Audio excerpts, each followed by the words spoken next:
welcome to the 17th lecture in this NPTEL course on 20th century poetry. In the previous lectures, I have introduced the figure and the work of Robert Frost. I have spent quite a bit of time talking about the geographical, cultural, linguistic, and literary background of this poet. I have gone over some biographical information.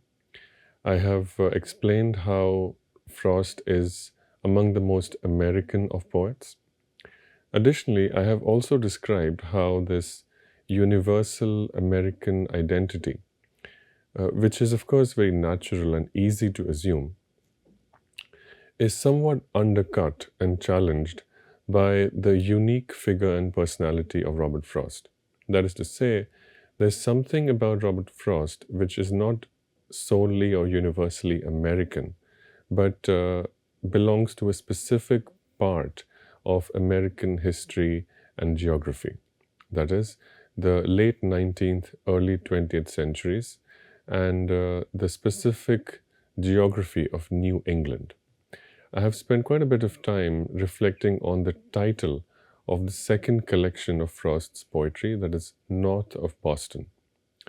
I have described how this title conveys the specific combination of both particular geography as well as a sense that geography has little to do with the emotional isolation as well as the spiritual quality of the kind of loneliness that Frost describes in the people that he meets. And finally, I have reached the point where we have discussed the poems, and the idea that I have provided is that North of Boston, like most of Frost's poetry, is less about a specific place and more about a spiritual quality. It is more about the specific kind of loneliness that is found in a particular geographical location. So geography is the occasion, but it is the emotional quality of these encounters which is really what the poems are describing. With this thesis, I have undertaken close readings of a few poems, and I have summarized a few poems as well. When the last lecture ended, I spent quite a bit of time describing a very autobiographical and a very powerful and moving poem titled Home Burial. I will now undertake a detailed close reading of that poem, Home Burial, and elucidate some of the general ideas I have been exploring with regard to Frost's personality, figure, and formal style as a poet.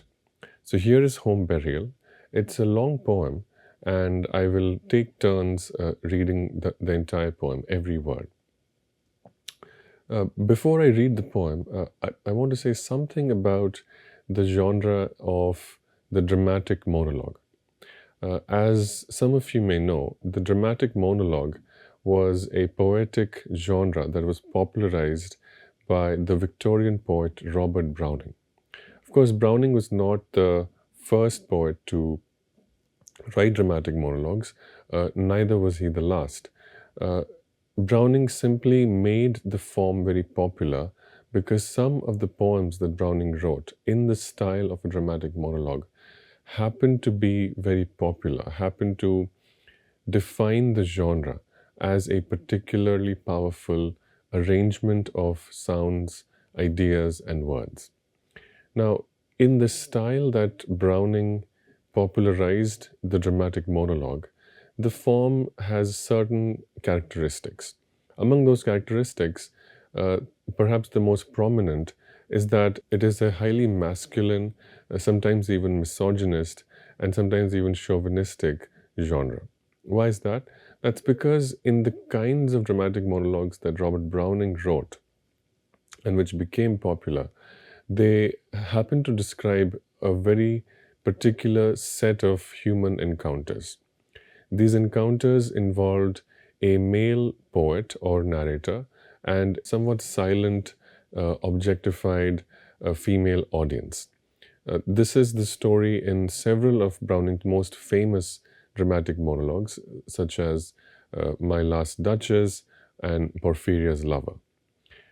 In both of these dramatic monologues, not only is there a kind of epistemic power imbalance, which is to say, the male narrator or the poet does the work of speaking, and by speaking, does the work of creating knowledge, while the female counterpart is a silent listener.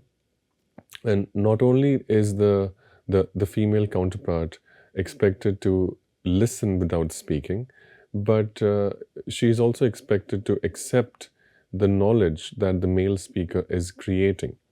And in this case, the knowledge that the male speaker is creating concerns primarily this female audience. So the power imbalance is stark, it is obvious, and it is compounded in multiple ways as the poem progresses. Nonetheless, the male speaker and the poet seem quite unaffected by this power imbalance. In fact, they are not only unaffected, but they seem to draw a great deal of strength from this imbalance, and the power imbalance continues to deepen as the poem progresses. In fact, these poems often conclude with the description of both physical as well as intellectual and spiritual violence being inflicted on the female audience and spectator. This violence is not only justified but almost naturalized by the kind of intellectual imbalance that the poem seeks to create. So that, in a nutshell, is a somewhat crude summary of the dramatic monologue as it was popularized in the Victorian era by Robert Browning. Now, several 20th century poets also borrowed this genre and this style. Robert Frost was among those poets who were inspired by this genre. But in the way that Frost and several other poets rewrote the dramatic monologue, it lacks many of these problematic, misogynist, and chauvinistic aspects. In fact, in the work of Frost and other 20th century writers of the dramatic monologue, these power imbalances are challenged. In fact, they go back and they overcompensate sometimes.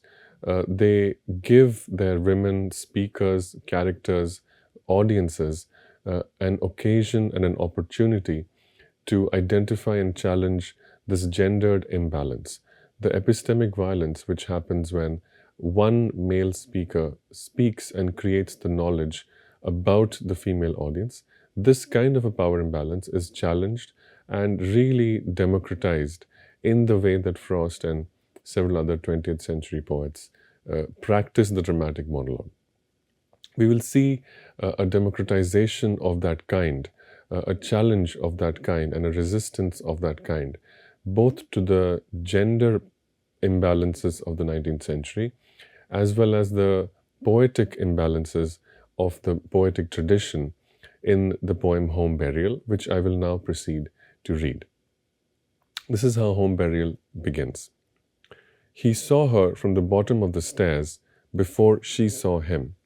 She was starting down, looking back over her shoulder at some fear. She took a doubtful step and then undid it to raise herself and look again. He spoke, advancing toward her. What is it you see from up there always? For I want to know.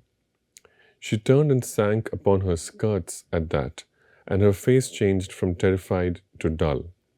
He said to gain time, What is it you see? Mounting till she cowered under him. I will find out now. You must tell me, dear. She, in her place, refused him any help, with the least stiffening of her neck and silence. She let him look, sure that he wouldn't see, blind creature. And a while he didn't see, but at last he murmured, Oh, and again, oh. So this is the first stanza, and as you can tell from the style of the writing, it is very easy to understand. It is very accessible. It is almost like a 19th century realist novel. And this is something that attracted a lot of readers to Robert Frost's poetry. Poetry in the 20th century was widely considered to be a very intellectual art form. However, in this poem, and like several other poems by Frost, we don't come across poetry as something that is difficult or requires a lot of intellectual work. Poetry in Frost is simply a person, a human being, speaking about human experiences, encounters between human beings, and speaking to other human beings about these human experiences. This is exactly what comes through in the first stanza, and we can be sure that Frost is inspired by the Romantic poet William Wordsworth, who, in the preface to the Lyrical Ballads, described poetry as a man speaking to other men. Of course, in that very, very dated linguistic tradition, man and men refers to human beings. The convention of using gender inclusive pronouns was not a thing back then. So the first stanza sets out for us the parameters of this tension that the poem will explore. The first line introduces the characters. Who are these characters? We are simply told that there is a person named he and there's a person named her or she. They are in a house. They are trapped in a house. The house, and specifically a flight of stairs. When the poem begins, a woman is coming down a flight of stairs. A man is at the bottom looking up at her. And they sort of freeze in this moment.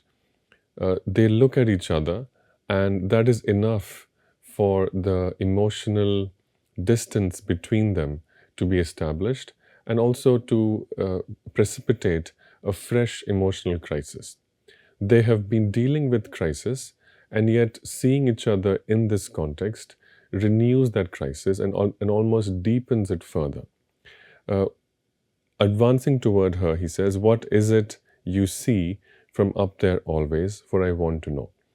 The man asks the woman for a sort of resolution of an existing and continuously deepening emotional crisis. Instead of answering, the woman simply sits down. And instead of taking this as a refusal or accepting this refusal, the man advances further.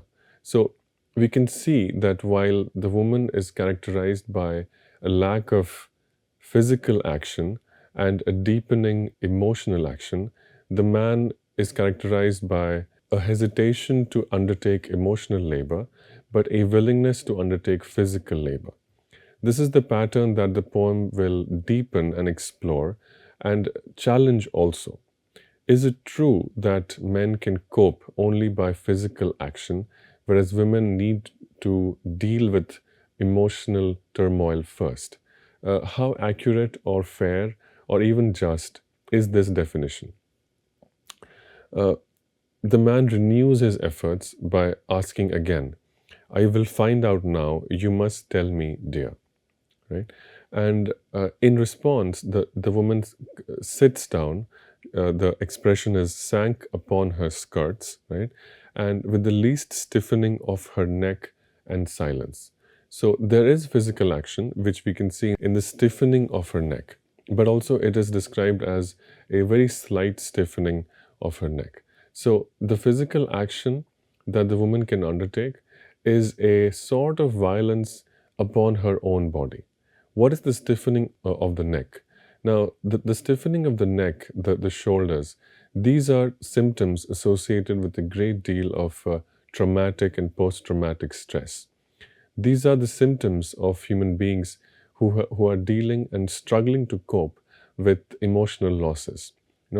These are myofascial and myocardial and even psychosomatic symptoms. The stiffening, the creation of knots, the pain in the tendons of the neck and the shoulders. These are all symptoms of a great deal of psychological stress. So we see that the woman is undergoing and displaying these symptoms, whereas the man is simply proceeding, advancing towards her, almost but not quite, as if displaying a sort of physical threat and renewing his question. Tell me again, what is it that is affecting you so deeply? What is it that you're struggling with, and yet you're not telling me? And then, however, as he moves towards her, as the man moves to the elevated position where the woman is, he seems to see what she sees, and he realizes, and he says something. He says, "Oh," and then he says again, "Oh." What is it? What she said. I'm now reading from the poem. Just that I see. So the man reaches a higher level, both emotionally as well as physically. He reaches the higher level on the flight of stairs where the woman is and says, "Now I see." Right? So it seems that he feels that they are close to a resolution. Whatever has been bothering them, whatever has been separating them, seems to be on the verge of ending. However, she refuses and she challenges him and she says, and I'm reading again, "You don't," she challenged. "Tell me what it is." And then again the man says, "The wonder is I didn't see at once. I never noticed it from here before. I must be wanted to it. That's the reason. The little graveyard where my people are, so small the window frames the whole of it. Not so much larger than a bedroom, is it? There are 3 stones of slate and 1 of marble, broad-shouldered little slabs there in the sunlight on the side hill. We haven't to mind those, but I understand it is not the stones, but the child's mound." And then, as the man is speaking, she cuts him off mid-sentence with 4 words. "Don't, don't, don't, don't," she cried, the poet says. So now we reach another level in the narrative. Having elevated himself a little bit towards where his wife is sitting, the man says that he can see now, literally see, not understand, not the word see used in a metaphorical sense, but literally see from that position on the flight of stairs through a window to something in the distance. What is this thing that he can see now from that position? He can see the little graveyard where my people are, right? So when he says the little graveyard where my people are, meaning he's describing a cemetery or a place where people from their family, his family, have been buried. And then he describes what he sees. He describes 3 stones of slate, 1 of marble, slabs in the sunlight, etc., etc. These are not important, it seems, but he seems to realize that the sight that really bothers her, what she can see from that position, is not these 4 slabs, these 4 graves, these 4 sites where 4 people who passed away have been buried, but something else. He says, it is not the stones, but the child's mound.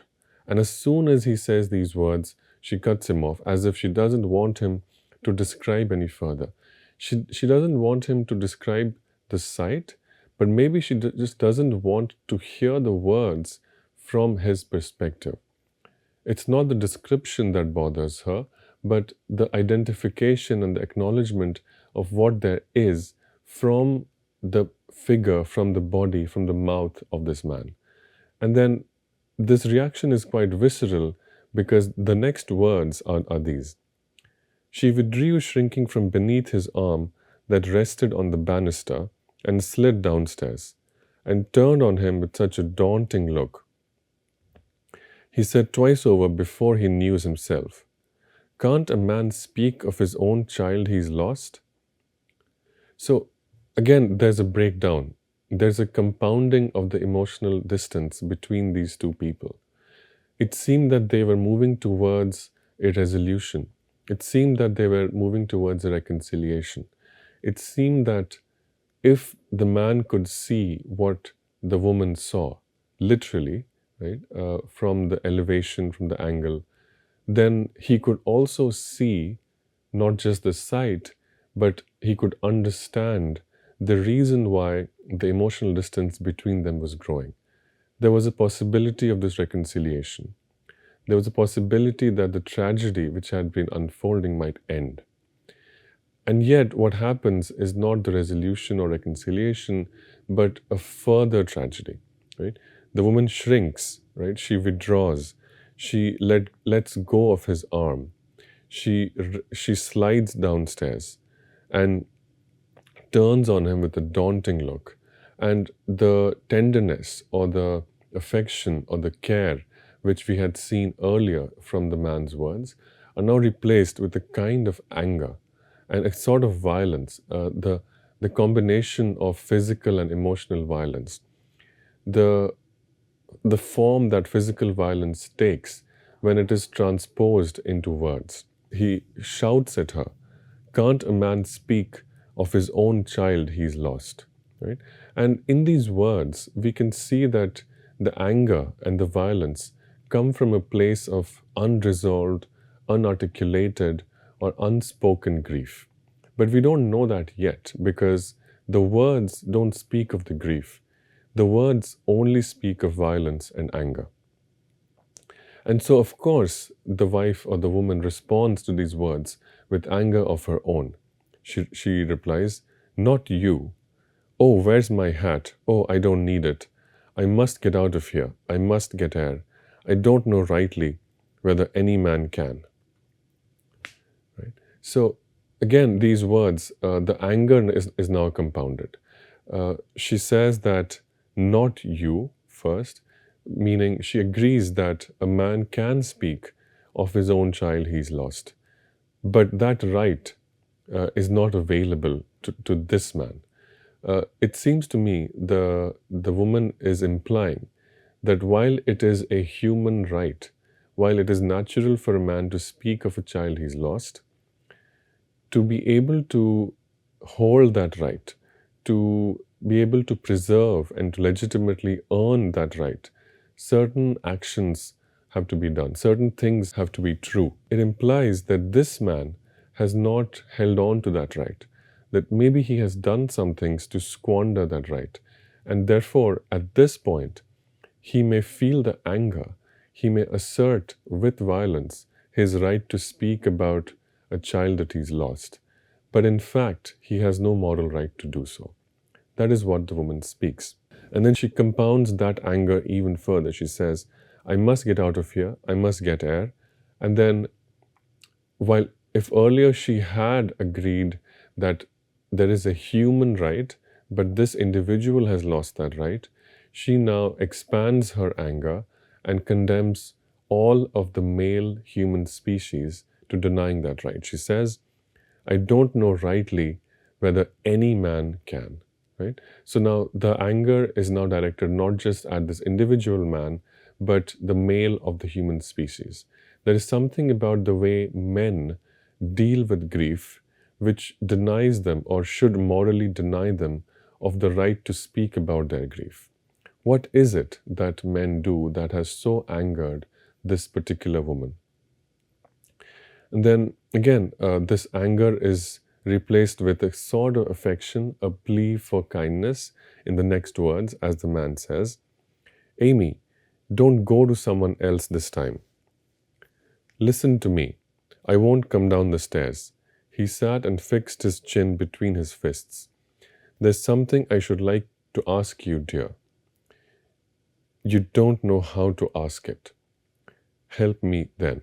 So we see now that the two have expressed some anger. Now that the anger has been let out, it's been vented, the two are allowing each other to have a conversation. From saying angrily, "Let me express my anger," the man says, "Please help me. I do not wish to be angry. The anger is not my intention. The anger is an overflow or a consequence of my inability to say what I want to say." And in response, the woman says, "You don't have that right because you do not know how to ask." What she's saying is, you do not know how to express the emotion with the honesty and the sincerity it deserves. You only know how to assert your rights in an egotistical manner. To which again the man says, help me. There is an insistence on the man turning himself into a child and seeking for a kind of nurturing, a care from this woman, almost like a child needs a mother. And there is a shrinking and a withdrawal from the woman precisely from this kind of an insistence. The woman would wish that the man, grown up on his own, had found a more ethical, equitable, caring way to deal with his grief as well as the grief of the woman. She wishes that she wouldn't have to teach the man such basic things as how to accept and deal with the grief of one's own as well as others. And yet, there they are. And as a result, instead of accepting this request that she teach the man how to grieve, she reaches for the door and makes to leave. And then the man continues again. My words are nearly always an offense. I don't know how to speak of anything so as to please you. But I might be taught, I should suppose. I can't say I see how. A man must partly give up being a man with women folk. We could have some arrangement by which I'd bind myself to keep hands off.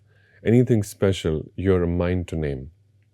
Though I don't like such things twixt those that love. Two that don't love can't live together without them. But two that do can't live together with them.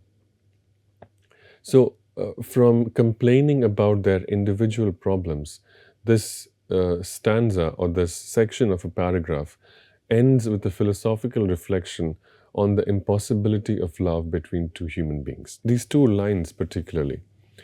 On one hand, the narrator and the speaker of these lines, the man, agrees that he seems to destroy everything that she holds dear.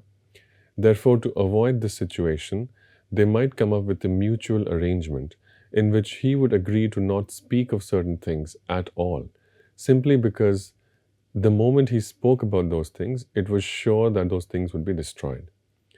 And then again, this mutual arrangement, this practical arrangement, appears abominable and quite nonsensical because he says,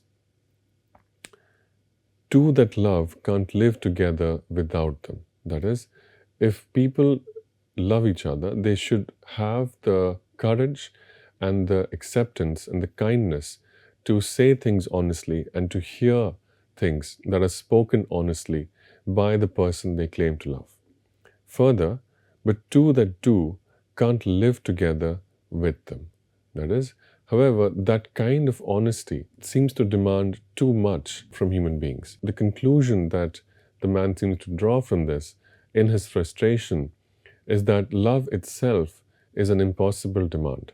That a husband and wife can love each other, can marry, but marriage, if it is to require this kind of acceptance, the acceptance of things spoken honestly from each other, then it is an impossible demand and it is not sustainable. This is what the man says in his anger. To which the woman does not respond but makes as if to leave further. And then again the man continues, Don't go, don't carry it to someone else this time. Tell me about it if it is something human. Let me into your grief. I'm not so much unlike other folks as your standing there apart would make me out. Give me my chance. I do think, though, you overdo it a little.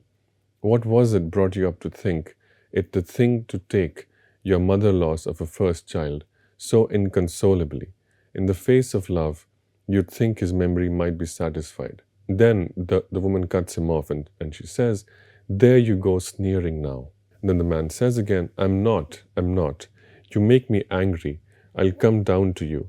God, what a woman, and it's come to this. A man can't speak of his own child that's dead. And that's when these words shake the woman into a kind of confrontation. So far, she has considered his anger, his responses, too irrelevant and unworthy of her acknowledgement and reply. But now she decides to give him an explanation. She decides to explain to him why Her anger is not irrational. Her anger is not egotistical. Her refusal is not just an illogical and angry response, but comes from a very deep place of hurt. There is grief, but also there is grief that's compounded by the insensitivity of the man whom she loves. And here is what she says. You can't, right? And now we get the answer. Why does the woman think that men or human beings have that right, but this human being, and in particular this man, and also in general most men, don't have that right? Why is that? Here is her answer. You can't, that is, you can't speak of your own child that's dead. You can't because you don't know how to speak. If you had any feelings, you that dug with your own hand, how could you, his little grave? I saw you from that very window there, making the gravel leap and leap in air. Leap up like that, and land so lightly and roll back down the mound beside the hole. I thought, who is that man? I didn't know you, and I crept down the stairs and up the stairs to look again, and still your spade kept lifting. Then you came in.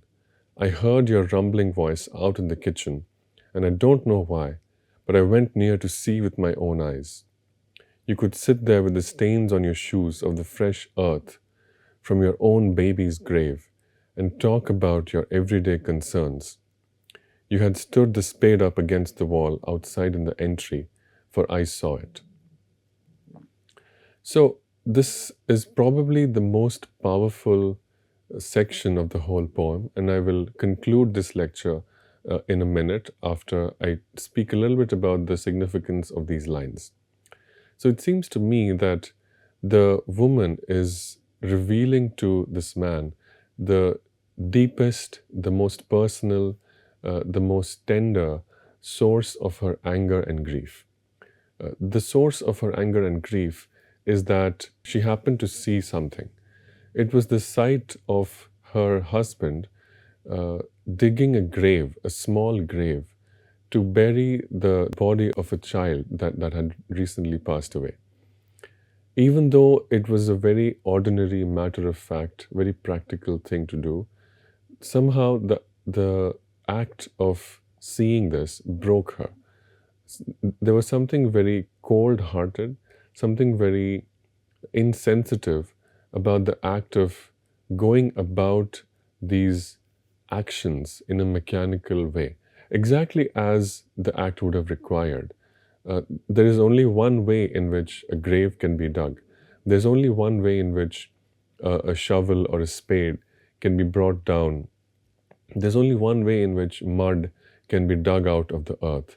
There's only one way in which mud can be put back into the earth. And yet, these acts, these very simple, ordinary acts, heightened in the mind of the woman when she saw that it described the figure of her husband, the father of her child, digging a grave to bury the body of a child that they had raised and who had passed away. So it was this sight. Maybe this doesn't convey something personally evil about the man who was doing it, but it was the act of seeing this which has cemented in the mind and the heart of the woman into the very picture of insensitivity. It is the picture of a blindness, of an ignorance of the pain that grief has caused. And this is why the two have been separated in their grief. I will stop here and continue and conclude the discussion of this poem in the next lecture. Thank you.